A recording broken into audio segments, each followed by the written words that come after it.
strange. It's a change of hairs. I want to be a different man. Time may change me, but I can't chase time. All right. Welcome to Healing Gift of Love. This is episode 37.1 on pop culture. David Bowie, the explanation of what inspired him and inspired me to listen to him, and what we found when we looked at Hunky Dory and the lyrics of, for instance, Diamond Dogs, Ashes to Ashes. We'll talk about Tonight, and even we'll talk about the Blue Jean, Cat People,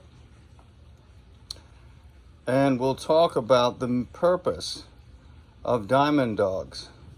Heroes we can bring into it as well. Now, this is in relation to an expose of pop culture in relation to science fiction and the mystery of the origins of the human race using the hypothesis. The scientific method requires that a hypothesis be relevant, self-consistent, as concise as possible, have explanatory and predictive power, and be testable, verifiable. We're working on the hypothesis that through the pop culture, through the collective unconscious, and through the conscious efforts of certain beings, human and otherwise, channeling possibly to Frank Herbert, the author of Dune, to Isaac Asimov, the author of Foundation. Both are released this year. Right now, available to watch for free on a free movie channel called musichq.net. There are pornographic pop-up windows, ignore them. Otherwise, it's totally free. You can watch all the Foundation, all 10 episodes of Isaac Asimov's Foundation, one of the greatest science fiction works. It's a trilogy about an empire that's failing, and somebody sees it and predicts its fall and terrifies the emperor, who is actually a clone of the founder, Cleon the First, and all the emperors are clones, and the empire is stagnant and falling into degenerated responses, repeating itself, and eventually will fall. And the foundation of the subject of the namesake of this trilogy by Isaac Asimov, A-S-I-M-O-V, was made very brilliantly by Apple TV into a series. And David Bowie and all of this is relevant because Diamond Dogs talks about the collapse of civilization. And we'll talk about Dune, Frank Herbert's great work, and other works of Frank Herbert's, which deal with the Eternals. And we'll talk about Marvel comic universe, the Eternals, and the culmination of the Marvel comic universe with into the story of the fight for possession over the Infinity Stones. And we'll talk about Star Wars as if it's possible that falling into a machine-like body like Darth Vader, as it was exhibited in Dune in terms of the prehistory to the show, to the movie, the prehistory was that humanity had become enslaved to machines. Well, Darth Vader's pretty enslaved to his machine-like body. And this is also part of Battlestar Galactica, which was a very interesting premise. There was a robot, AI, artificial intelligence, robot empire, maybe formerly human, now completely malevolent to the humans, that from whom the humans were fleeing. And the last repository of the humans, the 13th lost tribe, was supposedly Earth, and the remnants of the destroyed human civilization, possibly in Lyra or in Orion. And then there have been psychics who have said, within the New Age realm, they've said that the human race originated, in Lyra and in Orion, and that the reptilian extraterrestrials who created the dinosaurs on this planet and the humans were from Pleiades. The seven sisters, they're in the night sky to the right of Orion. Orion's belt points to Sirius, the dog star, the dog goes with the hunter, Orion, but apparently the negative extraterrestrials, according to the channels, have taken over the human homelands and the humans fled. And Earth is a place of quarantine. It's for the galactic, it's basically a military prison psychiatric ward for the galaxy. And Earth is under a quarantine, and you only incarnate here under great risk if you volunteer to help liberate those who have trapped themselves here and fallen.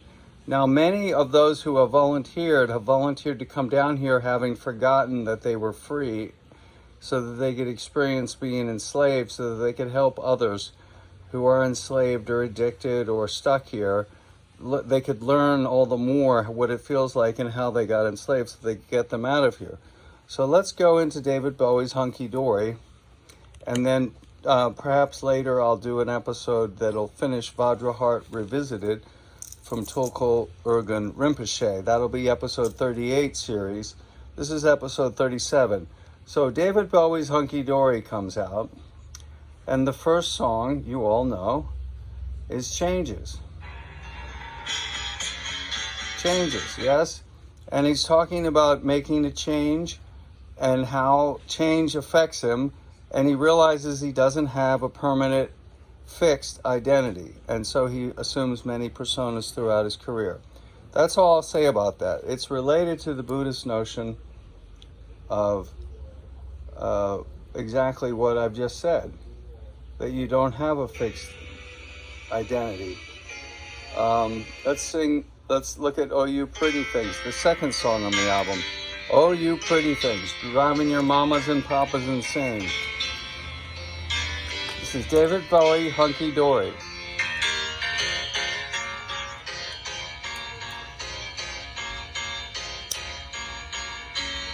Wake up, you sleepy heads.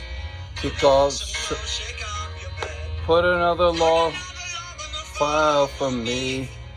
I made some breakfast and coffee. Look out my window, and what do I see? A crack in the sky and a hand reaching down to me. All the nightmares came today.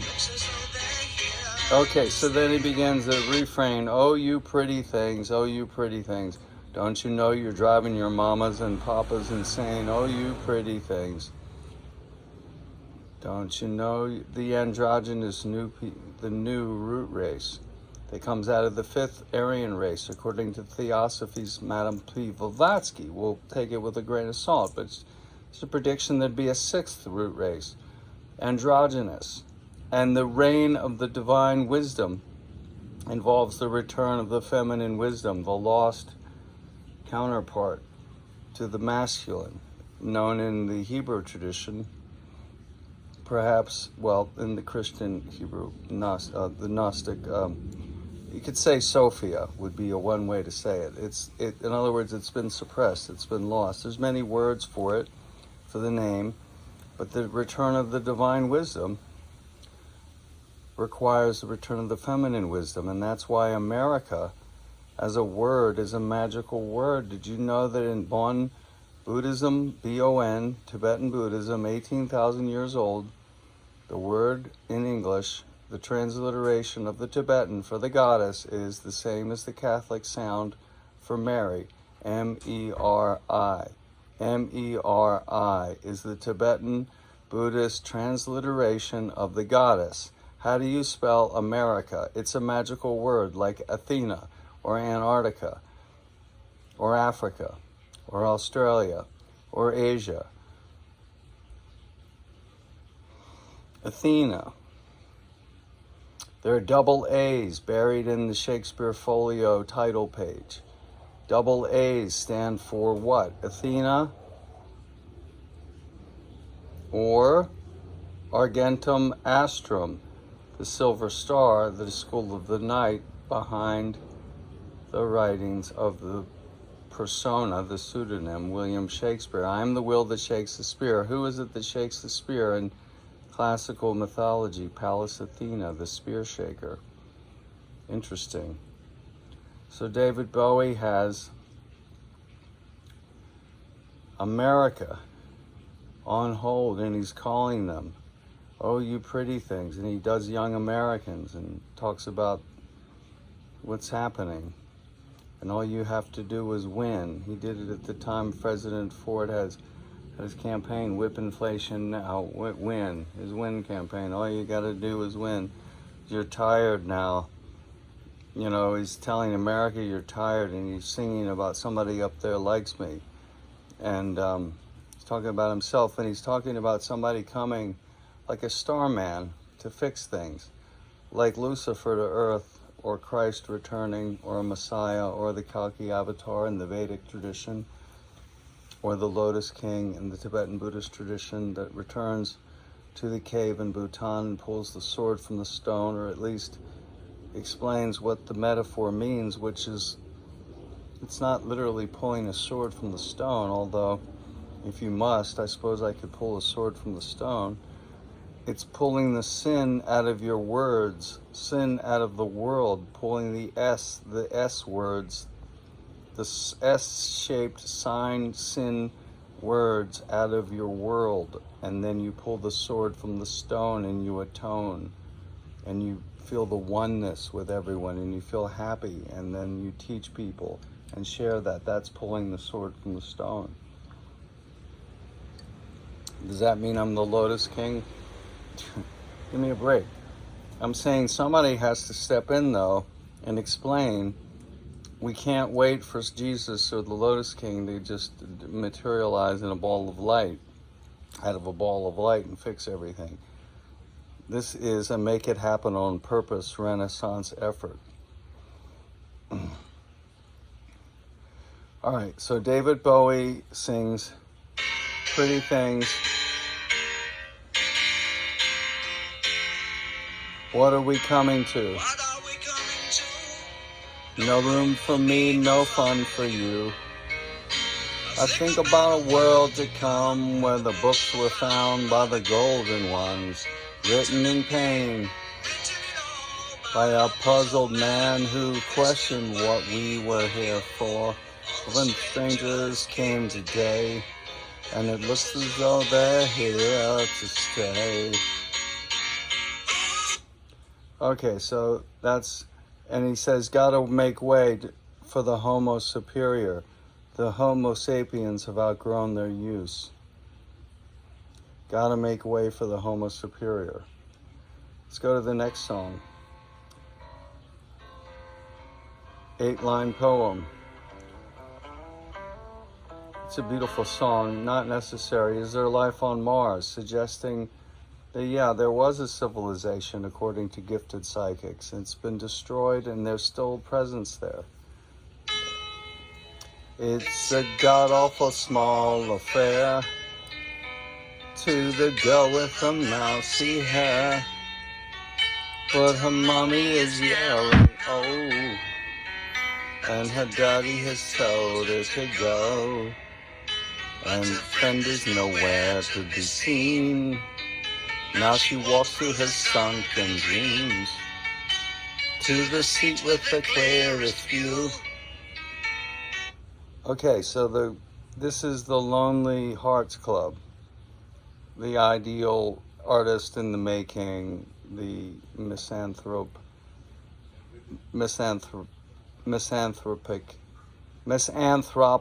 society, the human-hating society that keeps bombarding you with end-of-the-world movies. Troubles, those of that sort. Let's listen. The silver wants to escape through the movies. Film is a saddening bore. Life is like a movie. Because she's lived it 10 times or more. The filmmakers said she could spit in the eyes of fools, and they're fighting in the barroom. So that's what the song's about the banality of some sort. Is there life on Mars, or is there life somewhere else? Let's go to the next song. Kooks, it's about having a baby and inviting them in. It's a great song. Quicksand. This is the last song. We won't worry about Andy Warhol or Bob Dylan. I don't respect them. And then we'll discuss Bewley Brothers as the last song. So this is Quicksand. Listen. I'm closer to the golden dawn, immersed in Crowley's uniform of imagery. He's referring to Aleister Crowley, MacGregor Mathers, and the other founder of the Golden Dawn, and how they wanted to create the conditions for the end of world war and destruction and the return of the feminine wisdom. That culminated in Aleister Crowley's participation with one of the founders of Jet Propulsion's laboratory in 1947 in the desert, a ritual by the name of Babylon Rising, done with Jack Parsons, one of the co-founders of Jet Propulsion's laboratory in the desert.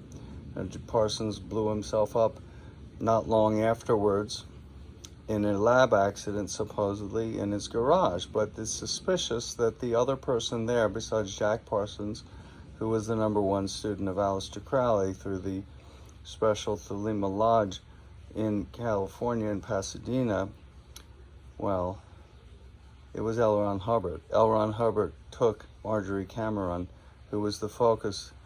They were using neuro-linguistic programming type operations before the term was invented to get her to work and channel the goddess to bring about the end of the Black Iron Prison, the war machine, the destruction and the return of the feminine wisdom, and put the feminine wisdom first, as the Statue of Liberty seems to signal. The Mary in the center of the United States of America, MERI, in the word America, is similar to how USA is in the center of Jerusalem, which is meant to be a place of peace. And Jerusalem should be a city without weapons.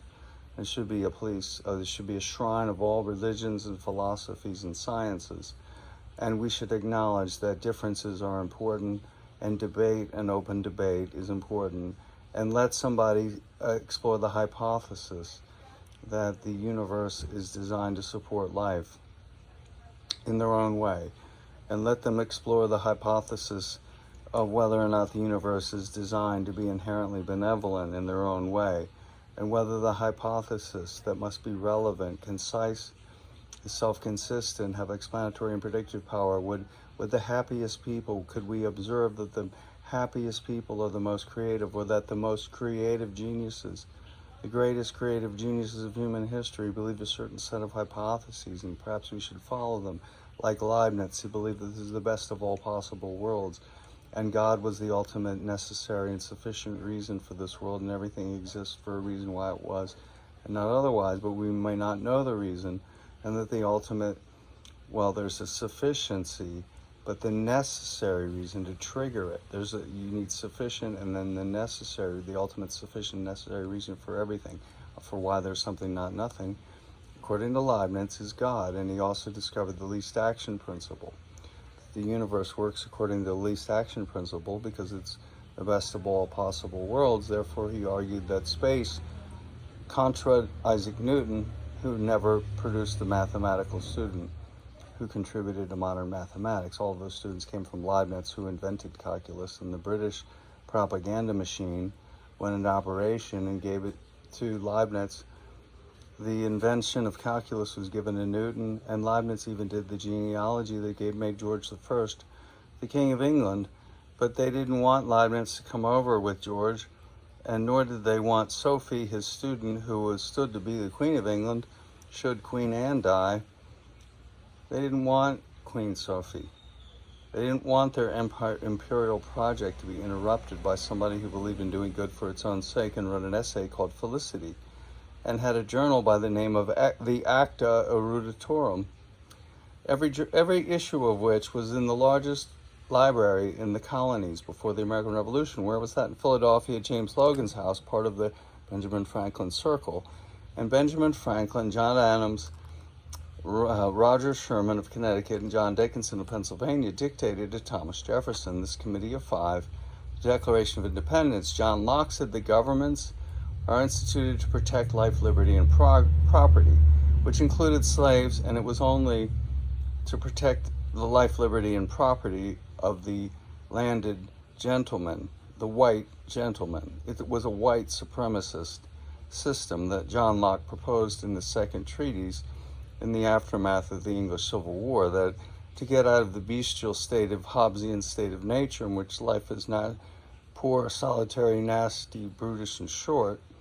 You make a compact, but there's no greater good or general promoting the general welfare. You just do that to stay alive, because we're all bestial animals motivated by pleasure and pain in need of a master, and we don't have a soul. This is all the way John Locke, his reasoning, this is the way it leads, as it does with Thomas Hobbes, because they don't have an intention stated. They don't have prayer and intention put first in doing good for its own sake. And in Felicity, the essay that Leibniz wrote, Benjamin Franklin was aware of this, and the pursuit of happiness refers to self-development, self-perfection. And the only way to be truly happy, to truly pursue happiness, is not to pursue power, money, or sex, but to do good for its own sake, to serve.